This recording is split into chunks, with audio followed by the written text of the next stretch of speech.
Welcome to Success Story, the most useful podcast in the world. I'm your host, Scott D. Clary. The Success Story podcast is part of the HubSpot Podcast Network. The HubSpot Podcast Network has other great podcasts you should go check out, like Being Boss, hosted by Emily Thompson. Now, with the holidays just around the corner, you're probably thinking, what's next for you in the new year? What other shows are you going to listen to level yourself up? Well, on the Success Story podcast, I interview a lot of entrepreneurs, and I usually dive deep into the creative aspects of building a business. So if you are a creative business owner, or you're thinking about eventually becoming one, which at some point everybody kind of has to be, because you have to be a little bit creative in how you build a business, how you market a business, and how you sell your product. All of that does require some creativity, but also for people that are hyper-focused on the creative niche. You may be interested in Being Boss, hosted by Emily Thompson. Being Boss is an exploration of not only what it means, but what it takes to be a boss as a creative business owner. If you are into some of the following topics, you're going to love this show: project management and building systems for creatives, freelancers, or side hustlers, opening a retail store, rituals that inspire and evoke creativity, and taking time off as a business owner to focus on yourself, your creativity, and upskilling. You need to listen to Being Boss. They cover all these topics and more. You can listen to Being Boss on any of your favorite podcasting platforms or at HubSpot.com/podcast network. Today, my guest is Vivek Ramaswamy. Vivek is a successful entrepreneur who's founded multiple successful enterprises and companies. He's a first-generation American. He's the founder and executive chairman of Roivant Sciences, a new type of biopharmaceutical company that's focused on the application of technology to drug development. He founded Roivant in 2014 and led the largest biotech IPOs of 2015 and 2016, eventually culminating in a successful clinical trials in multiple disease areas that led to FDA-approved products. He was featured on the cover of Forbes in 2015 for his work in drug development.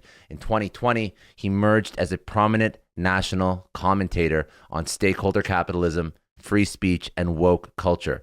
He's authored numerous articles and op-eds which have appeared in the Wall Street Journal, National Review, Newsweek, and Harvard Business Review. Today, we're going to speak to him about wokeness, because he is so outspoken on it. After a successful career, he has found that wokeness is truly hurting America. So we speak about wokeness in America today. How do we get here? We spoke about woke corporations, whether or not they're a threat to this company, and are they actually doing any good, and perhaps how companies can actually do good and how we can actually hold companies accountable. We spoke about cancel culture. We spoke about essentialism. We spoke about stakeholder versus shareholder capitalism. We spoke about the dangers of wokeism and idea fixing. We spoke about ways to truly address inequality. And then we also spoke about the troubling truth surrounding critical race theory. So a lot of hot topics, a lot of controversial topics, but Vivek is a very, first of all, a very successful individual, a very intelligent individual, and really brings a great perspective on some of these items. So I really hope you enjoy. This is Vivek Ramaswamy, serial entrepreneur and national commentator on stakeholder capitalism, free speech, and woke culture.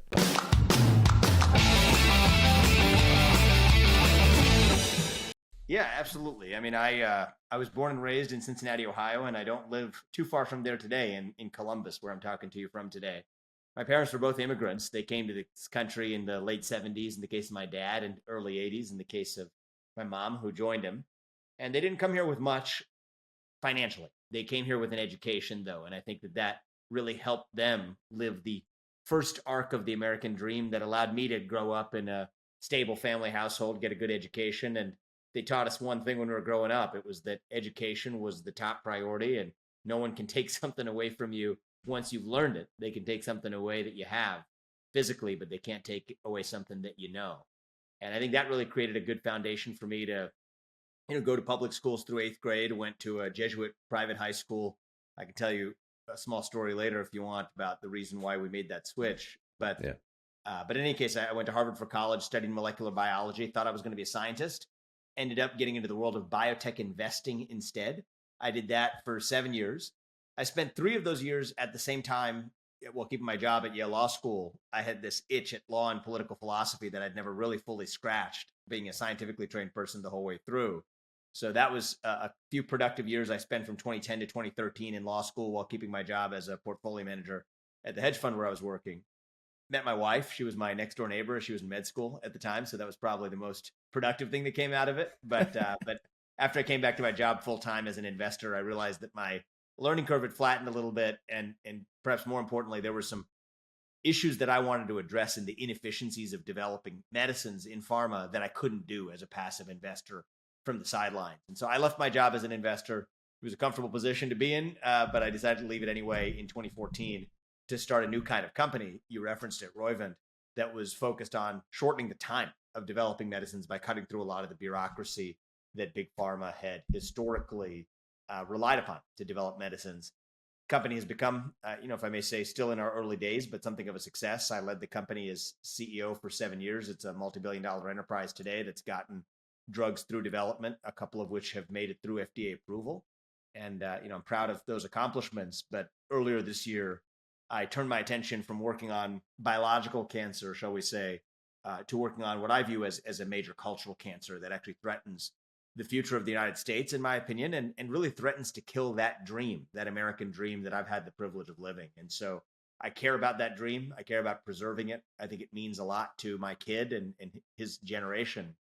And that's part of why I wrote Woke Inc., the book that I'm writing, and part of why I'm focusing on the issues that I'm focusing on with respect to reviving shared American identity over the fractious group identity that I think has become quite popular for corporations to be able to push on the rest of America.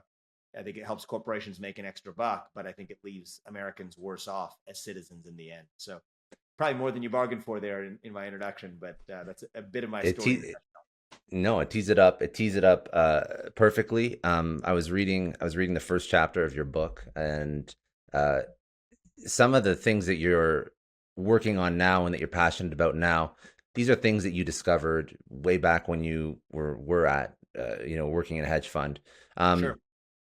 Walk me through one of the stories you told I thought was interesting about initiatives that you were sort of expected to take on as part of this fund, and they didn't really pan out the way that you thought they would, and then why that sort of opened your eyes to what is woke activism versus potentially just virtue signaling for an organization. Because that, to me, it sounded like that was the first eye-opening experience that you had. Yeah, well, look, there's a few experiences I describe early on in the book. I think some of them come from my experience as an investor.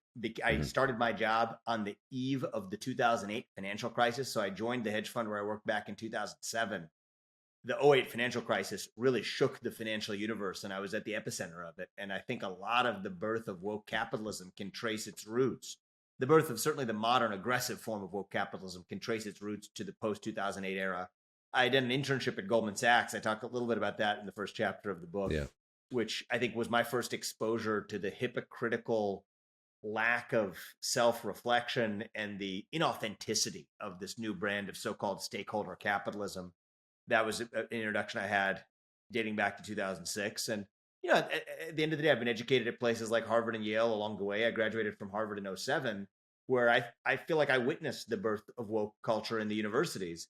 When Larry Summers, who was president of the university, had to step down for certain comments that he made that were controversial, yes, but I thought were acceptable within the bounds of acceptable debate, whether or not you agreed with what he had to say. And watching the president of Harvard taken down from his position and personally serving in the committee, actually I was the student representative of the committee that selected his successor, and having seen that firsthand, I think just created a lot of experiences early in my adult life, from the later years in my time at Harvard to joining a hedge fund, an elite hedge fund at the thick of the 2008 financial crisis, to the internships I'd done at places like Goldman Sachs along the way, to more recently starting a venture-backed company that, I had to understand a little bit about a world that had expectations for what a young entrepreneur was supposed to do in the contemporary postmodern era as it pertains to social issues, that I eventually grew fed up with a game that I thought centered on pursuing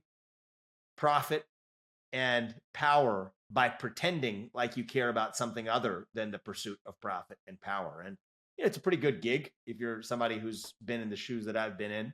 You get to muse about the racially disparate impact of climate change and ski towns, maybe flying in on a private jet. And it's not a bad life, but I eventually just grew fed up with the inauthenticity of that game, not because it was hypocritical, or not just because it was hypocritical, but because I actually thought it was beginning to pose a threat to the integrity of American democracy itself. Because what this new model of stakeholder capitalism, what we call woke capitalism now, what it really does is it concentrates power in the hands of a small group of capitalist elites to determine what's good for the rest of society on issues ranging from environmentalism to climate change to racial justice to diversity. It says this small group of people who control power in the marketplace ought to also wield power in American democracy. And to me, that was a rejection of what America is supposed to be all about. Because if America to me is one thing, it is a place where every citizen's voice is weighted equally in the marketplace of ideas in our democracy. Even if in the marketplace of products, more dollars can ultimately vote up the best product to the top, that's okay. That shouldn't be the way that the marketplace of ideas works in a democracy. And to me, that felt like a betrayal of what this country was supposed to be all about. Looks a lot more like old world Europe, where a small group of elites would get in a room, maybe labor elites, business elites, and church elites would get in a room and decide what's good for the rest of society. Maybe that works for old world Europe, but that's not the essence of what America is supposed to be. And as a first generation American who was born in this country to parents who came here and voted with their feet to be here because of the ideals that this country represents, to me, I felt a real sense of responsibility to speak up on behalf of those ideals rather than watch ourselves devolve into this corporatocracy that ultimately resembles an old world European model rather than an American model.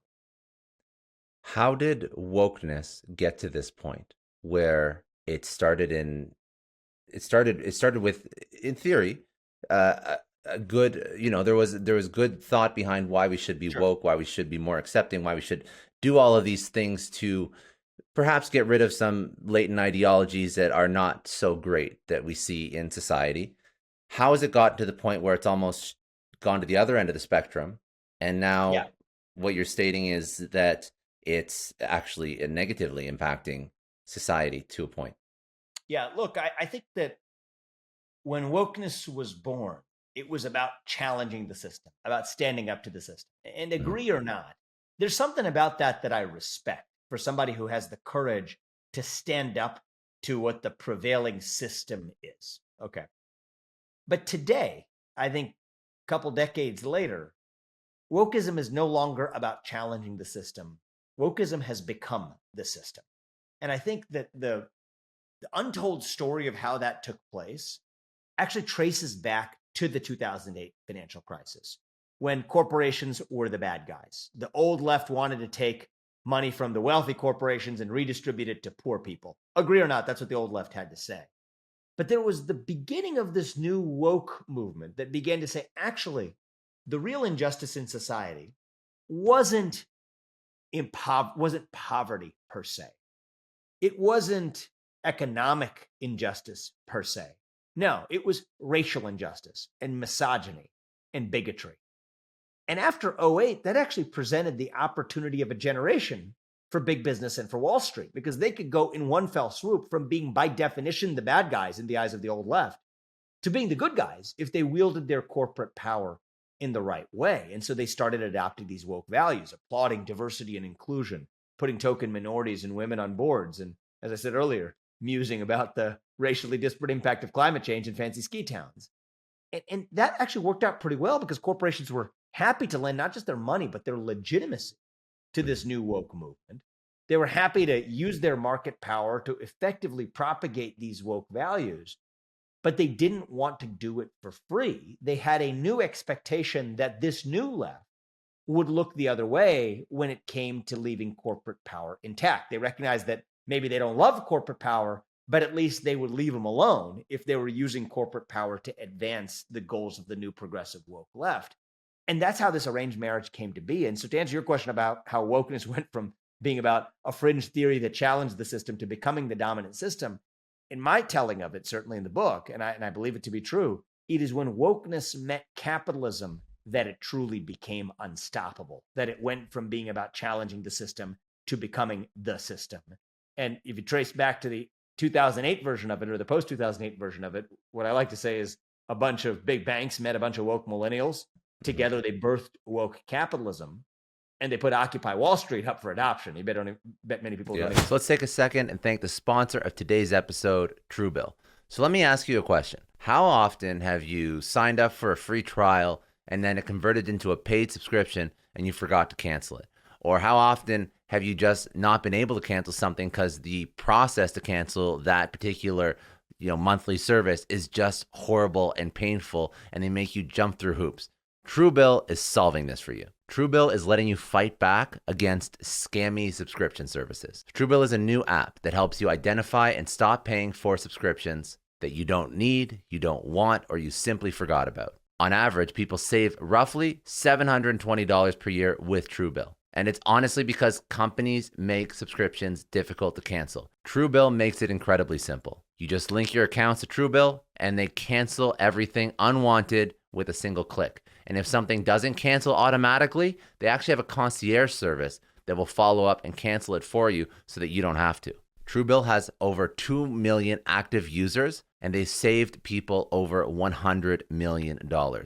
I used it myself. I saved about $578, but that's just because I spent so much time in the past having to go back and cancel. I'm sure if I knew about them 2-3 years ago, it could have saved me like thousands of dollars by now. So stop letting CEOs and bad businesses get rich off you being unable or just forgetting to cancel. Don't fall for subscription scams. Start canceling today with Truebill at truebill.com/success story. Go right now, truebill.com/success story. That's truebill.com/successtory. It could save you thousands a year. That's truebill.com/success story. Take control of your subscription. I just want to take a second and thank the sponsor of today's episode, BetterHelp. If you want to take advantage of a special promo BetterHelp is offering all Success Story podcast listeners, go to betterhelp.com/Scott Clary. BetterHelp.com/SCOTTCLARY. So what is BetterHelp? BetterHelp is therapy, for lack of a better term. It's the best way to give yourself routine maintenance for your mental and emotional well-being. And the best way to think about therapy is usually through analogies. We always get our cars tuned to prevent bigger issues down the road. We get annual checkups and we go to the gym to maintain physical health so that we don't get out of shape.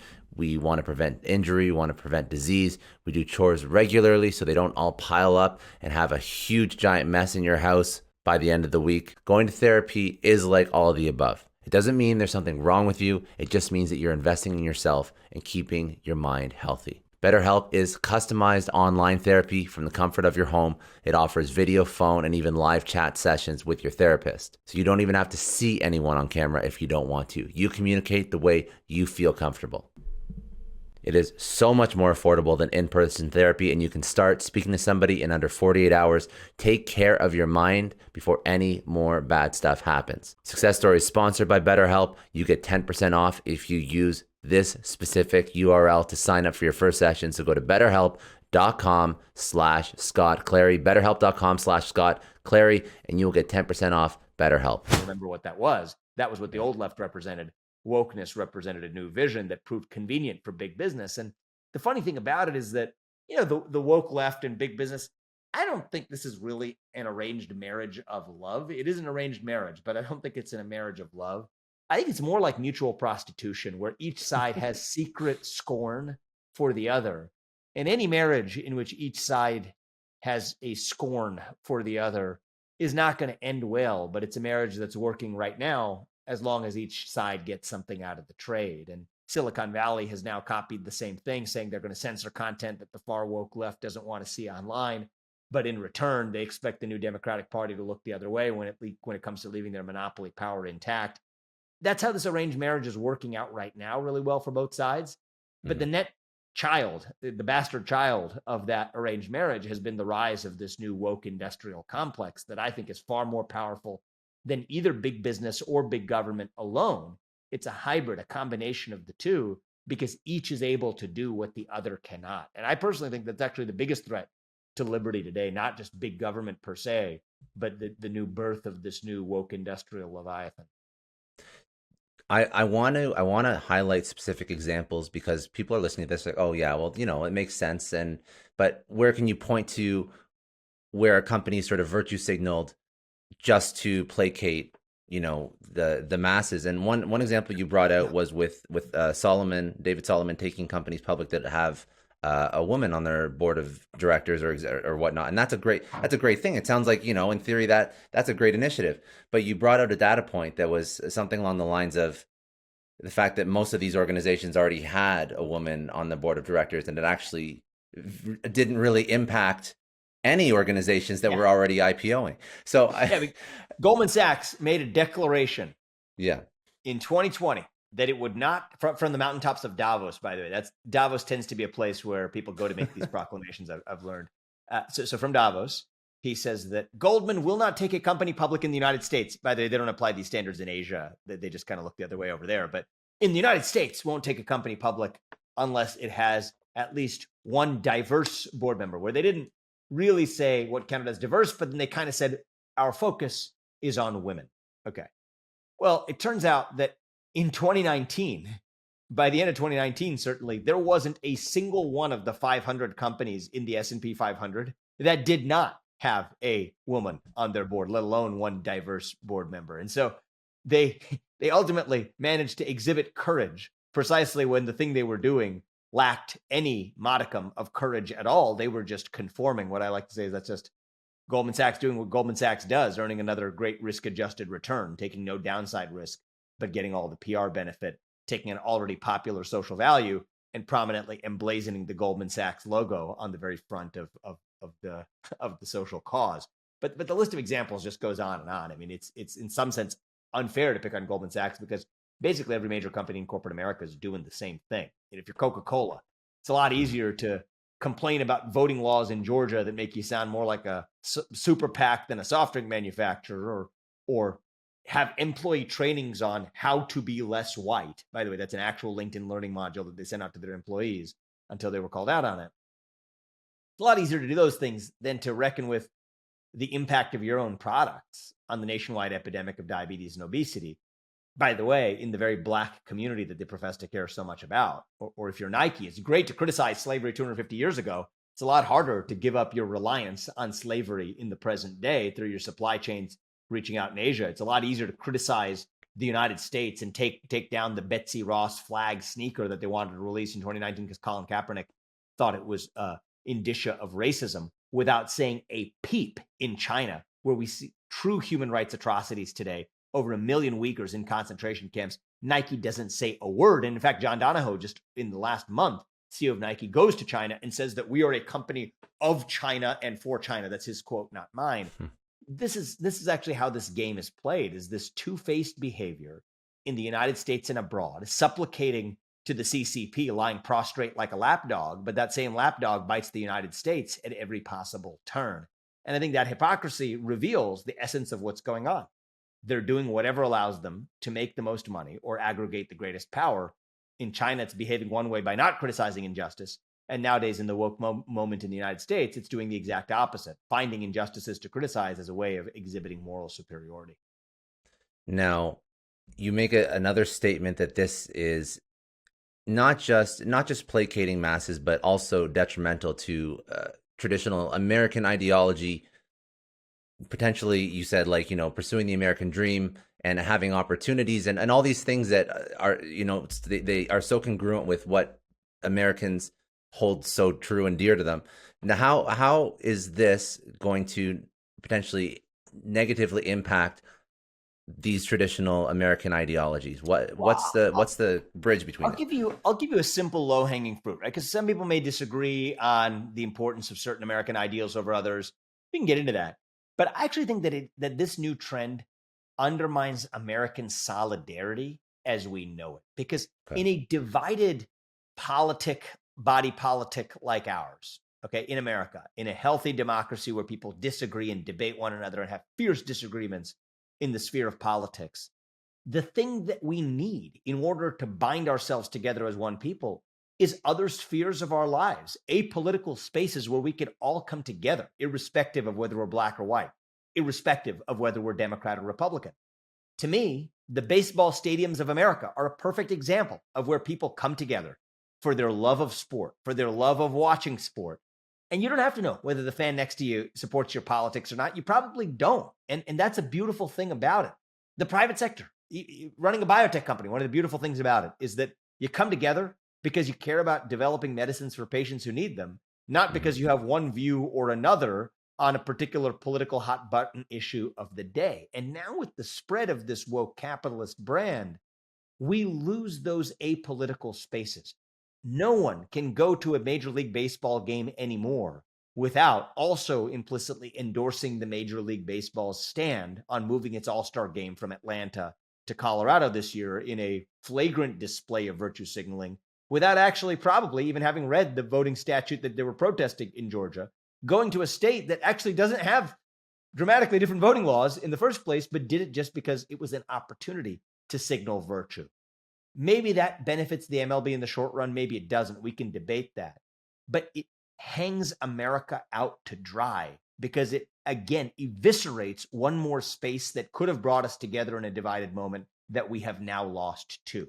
As biotech companies go woke, the same thing happens where whether you're on the left or the right, black or white, you could come together, say, I want to pursue the development of medicines for patients who need them. But now the Biotech Industry Association, BIO, the lobby group that represents the biotech companies, says that it encourages companies to consider disinvestment in states that pass laws like the ones in Georgia. And that effectively forces people to signal what political tribe they're in, where I personally think that the thing we need to do isn't to force capitalism and democracy to share the same bed. What we actually need is to keep them apart from one another in order to preserve the integrity of each. And I think that if we continue to force capitalism to mix with democracy, we will be left with neither. And in my mind, those are the two parents of America, capitalism and democracy, both in 1776, the year of the Declaration of Independence and the year of the Wealth of Nations. Individualism, unity, all in one. That is what America is at its best. And we need both of those parents of America. Sometimes those parents may run roughshod over the other. And sometimes in order to save the baby, you actually need to keep the parents apart. This may be one of those cases where America needs to do the same thing. You know, when you break it down like that, it actually, and you made a reference to, Europe hundreds of years ago when there was issues separating church and state. And now it seems to be, history repeats itself. Now we're seeing the issue of separating capitalism and state. Yes. And I talk about this a lot in my book. America is all about, and I trace this back to the church and state separation. I'm glad you brought it up. It's all about keeping the different institutions that undergird America intact. And sometimes in order to keep them intact, you have to keep them apart from one another. And to me, that is what true American pluralism is actually about. The plurality of institutions that undergird America without saying that all of them have to be doing the same thing, which is what stakeholder capitalism or woke capitalism demands. You don't want the church and the state doing the same thing because you'll have neither a church nor a state left. Similarly, you don't want capitalism doing the same thing as our political democracy, or either one will actually fail in what its essential purpose is supposed to deliver. Same thing with respect to universities or museums or schools or sports. Let each one stand for its own unique purpose, but by mixing their purposes with one another, we're left with one amalgamated gamish that is an unrecognizable and flawed form of each, leaving us with the benefits of none of those things. And to me, American pluralism includes the integrity of our museums, our sports, our educational institutions, our politics, our private sector, our economy. Let each of those things flourish in their own right. I say the same thing about American identity and what American pluralism means at the level of these institutions. I also say the same thing within, too, is part of the woke agenda is to say that you are reduced to a white male, and I don't know much about your sexual orientation, but whatever it is, those are the factors that undergird your identity. And for me, I am a brown man who is a cis straight male. And I think that reducing somebody to those narrow characteristics also defies pluralism, because part of American pluralism is about the plurality of identities within each of us. I'm not just a man. I'm a father. I'm a son. I'm a brother. I'm not just a scientist. I'm an entrepreneur. Been trained as a lawyer. I started a company, I've been an investor. I'm not any one of those things. I am all of those things at once. And so are you, and hopefully a good deal more. And I think that part of this new woke movement is rejecting that vision of the pluralism within too, to say that we have to reduce ourselves to be one thing, just as each of our institutions in America have to. I just want to take a second to thank the sponsor of today's episode, Nutrafol. Now, I tried Nutrafol because I have some hair now, but I know that in my family, eventually I'll start to lose some hair. And for the longest time, when it came to hair remedies, the options were some sort of surgical or some sort of transplant or natural remedies that didn't really seem to work. So you no longer have to choose between a chemical or a drug or a prescribed fix for hair or some sort of surgery or just no results. Now there is a natural, holistic option that actually delivers results for your hair. This is Nutrafol. And Nutrafol does promote hair thickness, hair growth, and whole body wellness. So, of course, genetics are a cause of hair loss.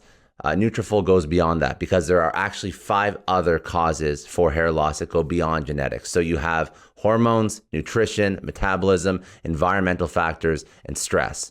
Nutrafol targets all of these 5 factors. So even if you don't have the genetic predisposition to lose hair, there are other things that could cause you to lose hair. Nutrafol is targeting all those, helping with all those. Nutrafol is also clinically proven to improve hair growth and thickness and visible scalp coverage. It has 21 potent ingredients. Of course, these are helping your hair, but they're also supporting better sex drive, better sleep, and less stress. It's been recommended by over 1,500 doctors, and in clinical studies and trials, men did show progressive improvement in hair growth and hair thickness in 3 to 6 months. So you can grow thicker and healthier hair and support our show by going to Nutrafol.com and entering the promo code SUCCESSSTORY. This will save you $15 off your first month's supply of Nutrafol.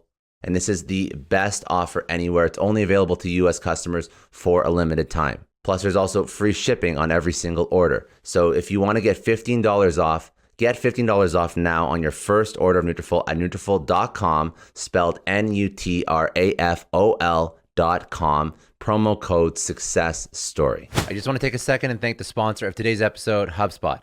Now, with the year-end fast approaching, HubSpot's CRM is ready to take on challenges of keeping you, your teams, and your customers connected in 2022. With the improved forecasting tool, you get a bird's eye view of your entire pipeline to see what's around the corner. You learn how your quarter's doing, inspect new deals, and also you can use customizable, data-driven reports to improve team performance as you grow. And on top of the improved forecasting tools, you also have the option for the custom report builder. And with the custom report builder, you are leveling up from manually entering data. You're letting HubSpot connect smarter, cleaner data into real-time reporting on sales, marketing, deals, and more. Now, if you want to learn more about the improved forecasting tool, if you want to learn more about custom report builders, or if you just want to learn more about HubSpot as a CRM for your business, go to HubSpot.com and learn about how HubSpot CRM can help connect your business in 2022.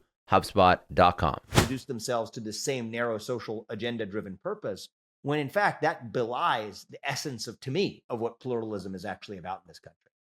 And all those other things that encompass a person is what allows you to make those connections to Exactly. remove and that's when you break somebody down to whatever white cis male whatnot, that's all they are. Well, then that's that tribe. That's over there. That's something that I'm not, or that's something that I don't really feel aligned with, and that's something that I think is definitely hurting when you sort of dive into it. But these conversations, the one that we're having, the reason why you wrote the book, these conversations don't happen, because when they do happen, a red flag goes up, right? Stuff gets shut down. It's and even I was listening to the CEO of Snowflake, and he was speaking about. He actually went on some news channel about how he hires he doesn't hire focus on diversity. He hires based on merit, and that obviously pissed off a lot of people. And but he was trying to be honest. He said this is what a lot of CEOs in Silicon Valley and startup land do, regardless of what you'd like them to do. And I feel like when people say that, or when they try and speak about the reality, they shouldn't be victimized. This should start a conversation about what's actually happening. So there's a long-winded way of saying, how do we actually hold companies accountable to be better when all they're doing is just virtual signaling? They have millions of dollars and billions of dollars behind their comms department, behind their marketing department, and they know what to say and they know exactly how to say it. What's the fix for this? Yeah, so I think the fix is twofold, right? I think one is, well, I think it's threefold. I think a lot of companies aren't inherently political at the top, but their CEOs just do whatever makes life easiest for them. Okay. So if there's going to be one vocal stakeholder group that they need to appease and there's no cost to appeasing them, they do the cost benefit analysis and say, okay, we'll go woke. Well, I think that we as citizens, as consumers, shouldn't make it so easy for a CEO to make that decision. I think that, having been a CEO myself, I can tell you that's the way somebody thinks about a decision. What's the cost and benefit for the business? Okay, well, if the cost of compliance with the woke demand of the day isn't costless anymore, I think that that's one method of getting back on track. Another method of getting back on track involves actually recognizing some of the legal benefits that corporations enjoy for the pursuit of profit, because we say that that's what we need to do in order to incentivize great people to build great things.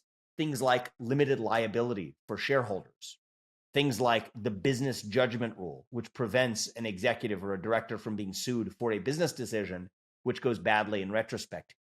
That's the rules of the game when you expect that companies are making products and providing services for the pursuit of profit. But when we use those corporate benefits to not just make products for profit, but to pursue a social agenda, much in the way a political campaign would, well, political campaigns don't have those benefits. Neither should a company when it's effectively waging the equivalent of a political campaign, but hiding behind the veneer of limited shareholder liability or the business judgment rule, which are favorable treatment that corporations that get in court that ordinary people or ordinary activists or ordinary political figures don't. So I think that we need to roll back the scope of some of those legal protections to make sure that they're only covering the scope of activities they were initially intended to cover. That's something I talk a lot more about in my book. Smart. Maybe relatively technical, but the effects could be far-reaching. But I think the third answer, Scott, is there is no denying that the fact that some of the demand for what companies are doing comes from newly woke consumers who say that I want to find meaning in the products that I buy and to buy them from companies that share my values. And there's no legal fix for that. That's in part the way a free economy works. I think the deeper problem there, though, is a generational cultural problem where you have an entire generation, people my age and your age, maybe younger than each of us, that are so hungry for a purpose, hungry for a cause, hungry for identity, really, that they are going to latch on to the first thing that someone sells them rather than doing the hard work of finding that purpose, that sense of a cause, that sense of identity from within. And as we have seen patriotism decline over the last decade, as religion, if I'm going to say it, has nearly disappeared in our country, we have relocated those religious impulses to the sphere of commercialism, to the sphere of wokeism, to the combination of wokeism and commercialism to say that I'm going to find the meaning in the product that I buy, be it a cup of coffee or be it a brand of shoes, rather than recognizing that actually the thing that may fill my moral void isn't going to be the thing that I buy at the store. It might actually have to be something far deeper that teaches me actually to believe in something that's far deeper and possibly far more unifying across Americans and across human beings than the divisive tribal identity politics that might divide us into better consumers. Good for market research and for targeting, but might leave us worse off as citizens in the end. And I think that's the hardest work we're going to have to do as an American people, is reviving the shared sense of identities and causes that bind us as Americans and as human beings and as people, rather than the skin deep social causes and the skin deep identities that many corporations are willing to sell us to meet that superficial demand to make an extra buck, much like a Virginia Slims manufacturer might have targeted insecure teenage girls in the 1990s. Now companies are targeting a morally insecure generation as a way of preying on those insecurities to make a buck. And I think that there's nothing illegal about that, but I think that what we need to do in our culture is revive a shared sense of finding causes and meaning and purpose and identity in things that go beyond the things that we take out our pocketbook to buy at the store. One other, we're going all in on all these topics now, and I just wanted to bring one more up that you've spoken on before. Where does critical race theory intersect with this concept? How does it have any sort of correlation with wokeism and some of what companies are doing? Yeah, so I think it plays a big role. I mean, critical race theory is sort of the intellectual progenitor of the woke movement, which effectively says that you're a prisoner of the color of your skin, that if you're black, you're inherently disadvantaged and oppressed. If you're white, you're inherently privileged and an oppressor, irrespective of your economic upbringing, irrespective of the other factors and features of your life. And that defies what the American dream stands for. The American dream says that irrespective of the color of your skin, no matter who your parents were, where they came from, what language they spoke, you can achieve anything you ever want in this country with hard work, determination, and your own dedication. And to me, that defies what America stands for, but it does so in a dangerous way because America, unlike most countries in human history, isn't just a place. It's a vision of what a place could be. It's an idea. And the fragility of that idea depends on the way that we describe that idea. And so here's what even the well-intended progressive left misses is that the way we describe America affects the way America actually works. It affects what America actually becomes. It actually affects the way the next generation thinks about our country. And if we describe America as a racist country, we might actually make America a more racist country. And I think that that's what we're beginning to see right now is that the pursuit of anti-racism is actually breeding more racism in all directions, anti-white racism, anti-black racism in response. And I think that fracturation, that I think division of America to a breaking point, the fractionation of America to a breaking point by the anti-racist theorists that may have, some of them at least may have begun with pure intentions, have inadvertently done damage that if we don't turn that tide, threatens to become irreversible, especially when then outside powerful forces like companies, like even the Communist Party of China, who's actually using this, I think, to be able to divide America from within and exhibit China's moral superiority on the global stage, when it becomes mixed with powerful self-interested forces, that then becomes unstoppable. And we're in the middle of that transformation right now, which is part of why I really feel compelled to step out and call this out, shine sunlight on this issue. So I'm writing a book about it, but even more importantly, deliver some solutions. And what's your solution for it seems like everybody in America is now in their own little echo chamber of their own thoughts, and that I think is the biggest issue for both sides. So how do you bridge that gap? How do you, this flywheel echo chamber that's been propagated by COVID and by isolation and people not being able to really, I feel like, communicate properly with each other for the past year and a half? How do you get these conversations re-engaged? Yeah, I mean, look, I think that I'm hopeful that the return to normalcy now will provide a tailwind for people to break down all kinds of barriers, physical barriers, emotional barriers, computer screen barriers, like the one that we're putting on display right now, to be able to build on a lost solidarity that I think COVID made worse, but it wasn't the origin and the root cause of it. We were already heading in that direction. And I'm hopeful that people use this occasion to have conversations in person and, to be able to get together in person with one another, to also break down the other silos between us that originate in a culture of fear that I think we've all suffered from for the last 5 years. Fear of expressing yourself, for fear of losing your job or your kid getting a bad grade at school or becoming a pariah in your community, to instead be able to express what we actually believe to one another, agree or disagree, because I think that democracy depends on the free exchange of ideas. And I think this new culture of fear in this country where, I think according to a recent survey, 60% of Americans in a widespread survey said they were afraid of expressing their true beliefs in public. That included Democrats and Republicans both, by the way. That's not America. It's not the country that my parents came halfway across the world to join. It is not the country that I learned to pledge allegiance to as a kid.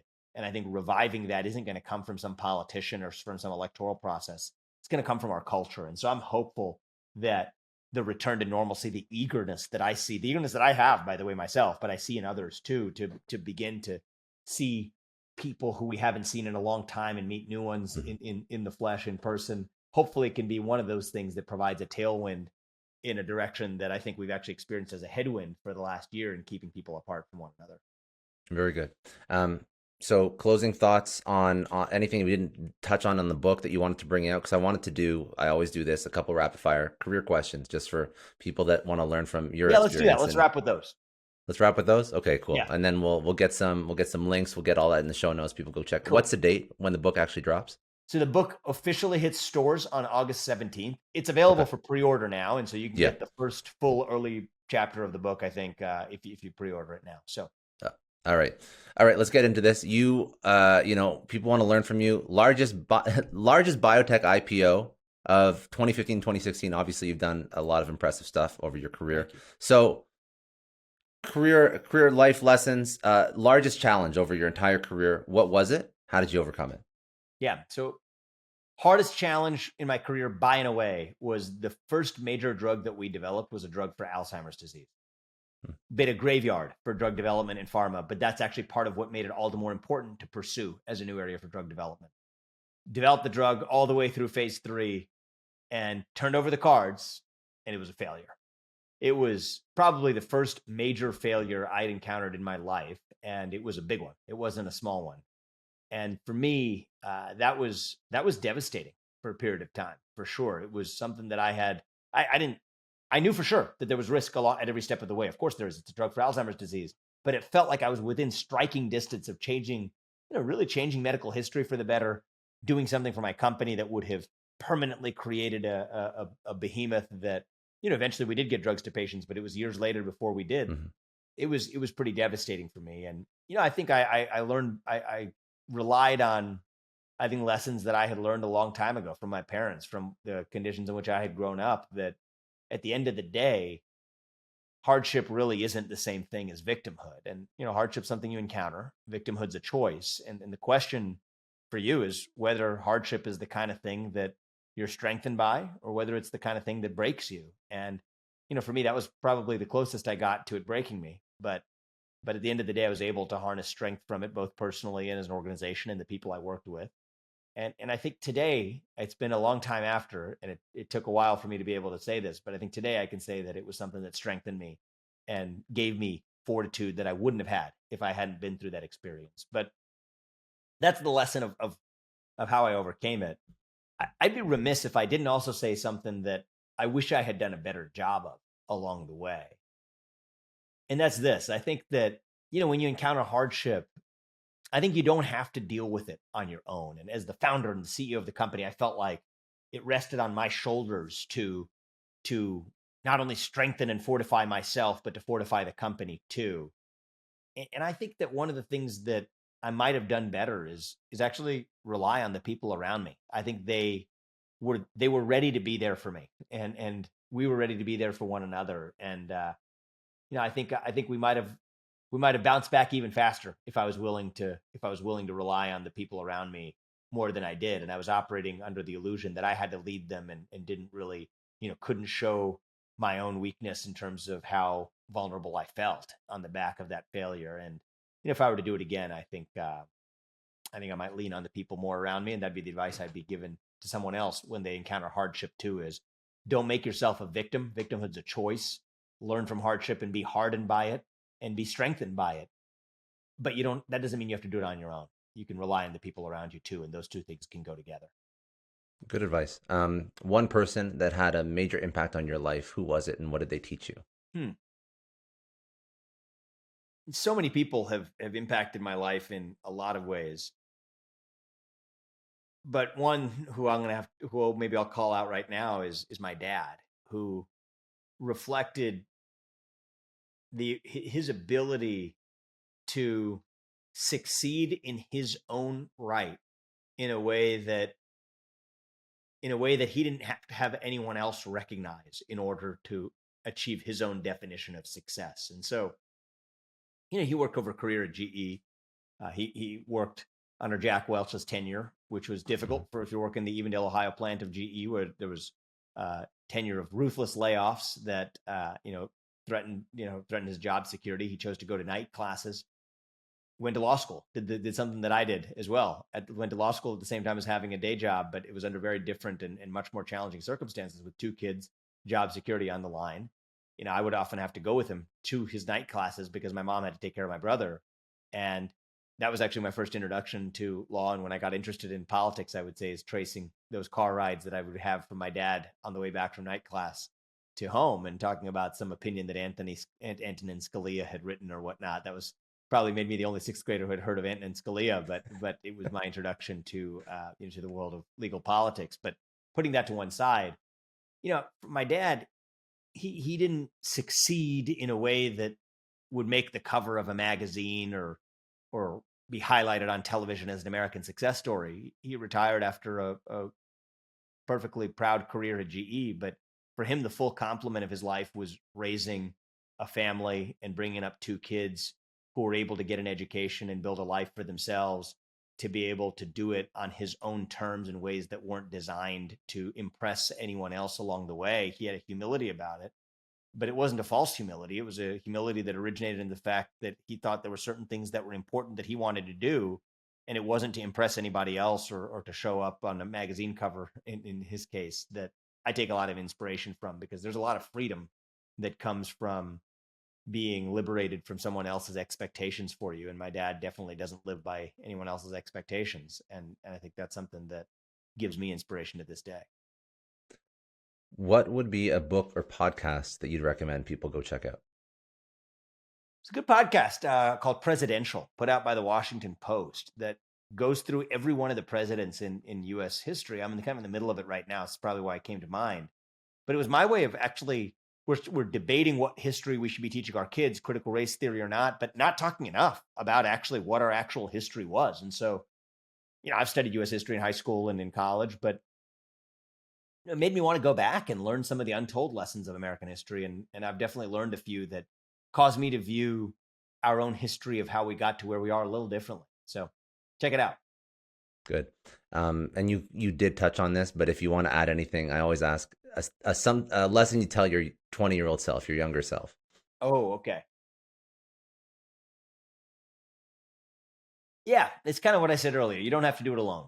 And I think that's different than saying that you need to, that you need to view yourself as disadvantaged or weak or whatever. And I think that's something that pervades the next generation right now, as we teach people that victimhood is the currency to get ahead. And I'm a big advocate of people being able to achieve what they want to on the basis of their own merit, their own dedication, and their own hard work.